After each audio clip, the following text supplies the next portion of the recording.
Welcome to online education of SATE coaching classes Maharashtra.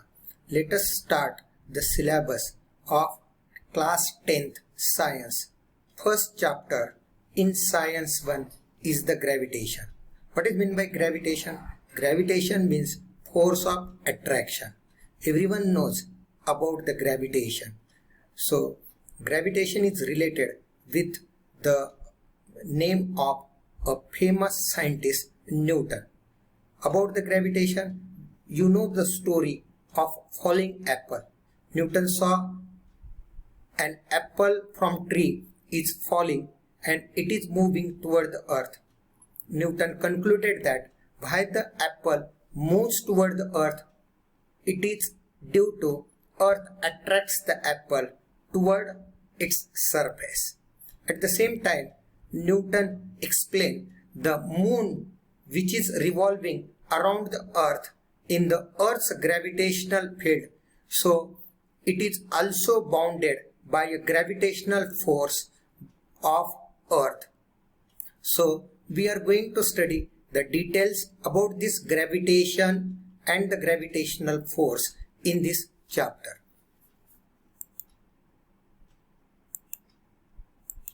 So first topic in this gravitation chapter is Kepler's laws of planetary motion.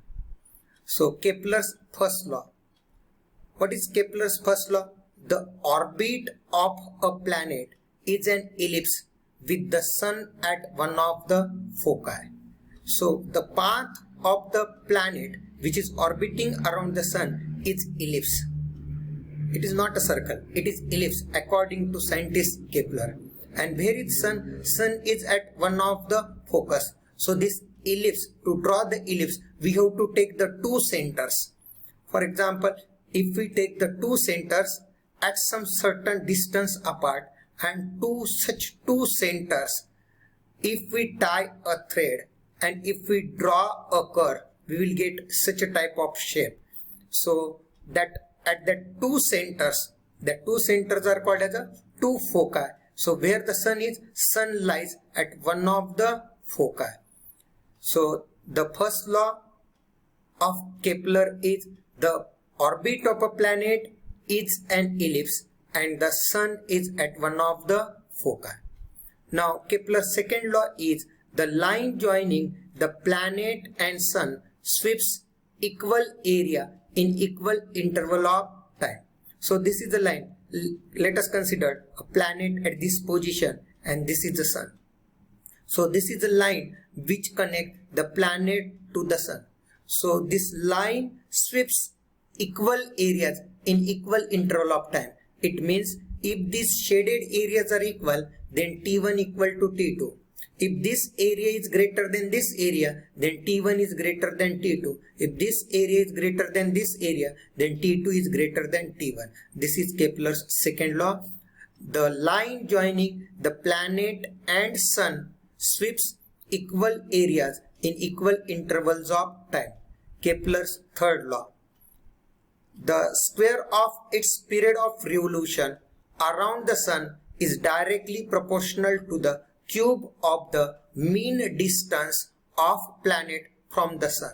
So in this Kepler's third law, here one equation is explained. The period of revolution square is directly proportional to the cube means power 3, cube of mean distance of a planet from the sun. Because here distance between planet and sun is not constant. It is continuously changing. Sometimes it is very large, sometimes it is very small, and this distance is continuously decreasing or increasing. So average distance, that average distance is called as a mean distance. So in this Kepler's third law, the relation between the time required to complete one revolution in this elliptical path and the orbital distance means this mean average distance between the sun to the planet. So its relation is given. The square of the period of revolution of a planet around the sun is directly proportional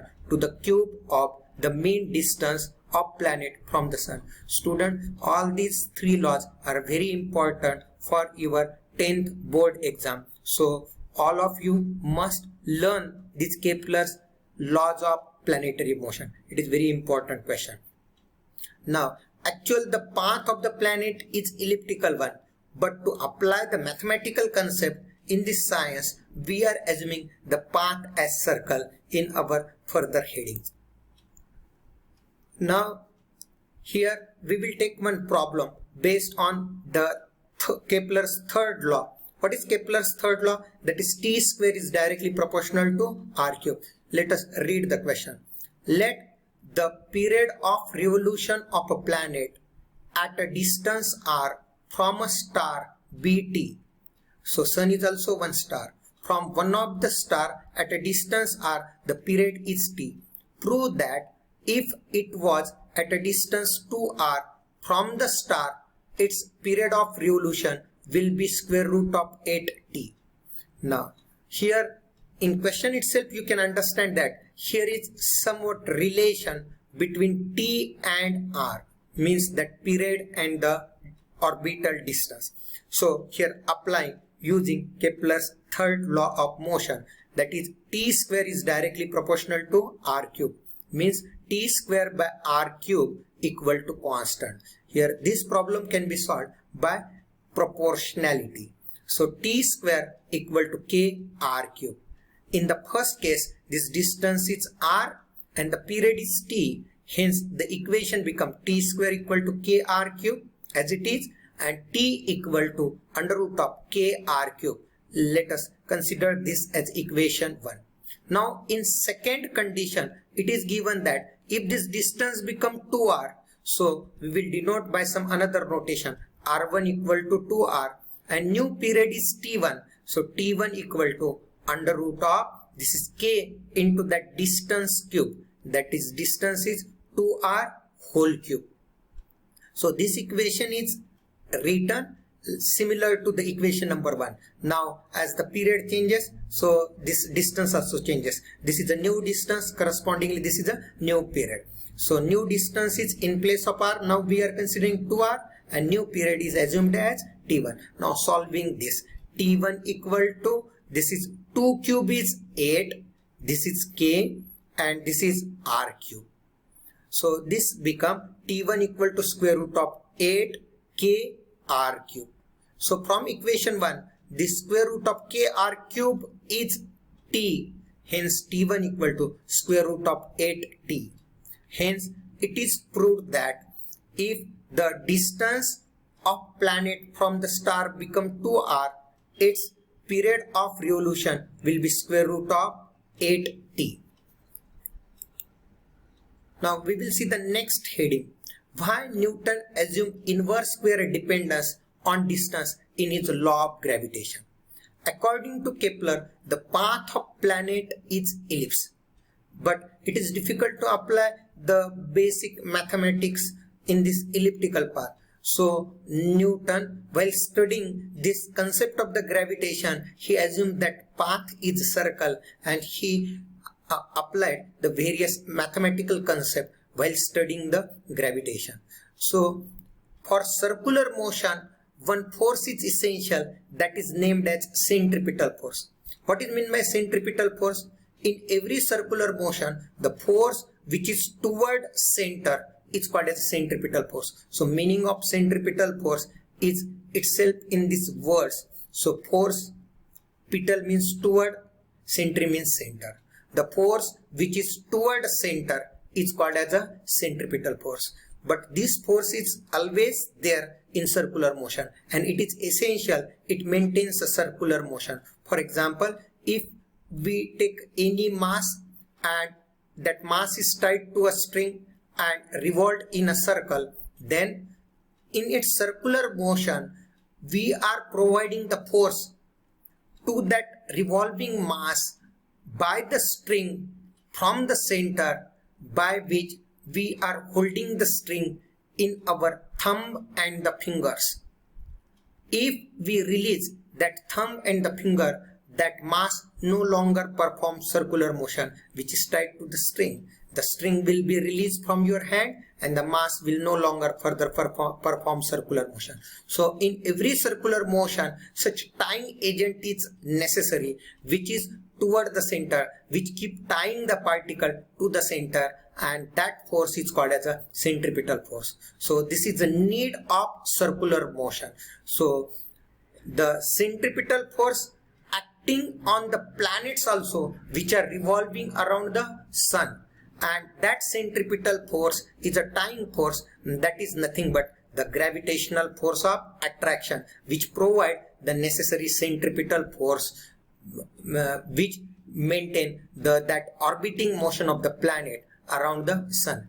So the equation for this centripetal force, F equal to mv square by r. Student, this is a new equation which you have to remember, that centripetal force formula is F equal to mv square by r, where m is the mass of the planet which is revolving around the sun, or m is the mass of the body which is performing circular motion.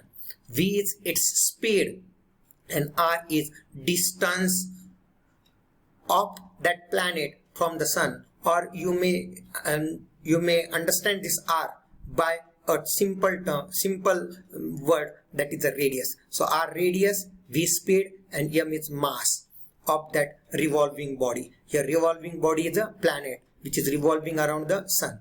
So whenever such planet revolves around the sun, so in its one revolution, the time required is called as period, and the distance traveled in one revolution, that is equal to circumference, that is equal to 2 pi r, and time required is period. Hence the speed become distance traveled divided by time taken. So distance traveled is 2 pi r and the time taken is capital T. So this is the splitting of the V term, speed equal to distance upon time. Now we can substitute this term in this equation. We get F equal to mv square by r, as m into v substitution is 2 pi r by t whole square upon r. So next term become solving the square, that is 2 square is 4, m pi square is pi square, r square is r square upon t square into r. This become 4m pi square, cancelling one of the r, only the r in numerator, upon t square. Now to adjust in this equation that earlier our Kepler's third law, here we are creating the term r cube. R cube is created in this equation by multiplying r square to numerator and denominator. If we multiply by r square in numerator and denominator, we get F equal to 4m pi square r by t square into r square by r square. This is the adjustment. Hence our equation become 4m pi square r is r cube upon this t square is written here and r square is written here. Here we are making the bracket to this term r cube by t square, and according to Kepler's third law, t square is directly proportional to r cube, means t square by r cube is k. Substituting in place of this r cube by t square, so r cube by t square is 1 by k. So F become 4m pi square upon r square into k. But in this equation, 4m pi square by k is constant, hence the force is directly proportional to 1 by r square, or it is said as force is inversely proportional to r square. This is the inverse square law of distance in the gravitation. Now we will see the next heading, that is Newton's universal law of gravitation. What is Newton's universal law of gravitation? Every object in the universe attract every other object with a definite force. This force is directly proportional to masses of two objects and inversely proportional to square of distance between them. Let us consider two objects m1 and m2 separated by distance d. So to this situation, By this statement, we can write the equation F is directly proportional to m1 m2 by d square. To remove proportionality and write the equation inequality, we have to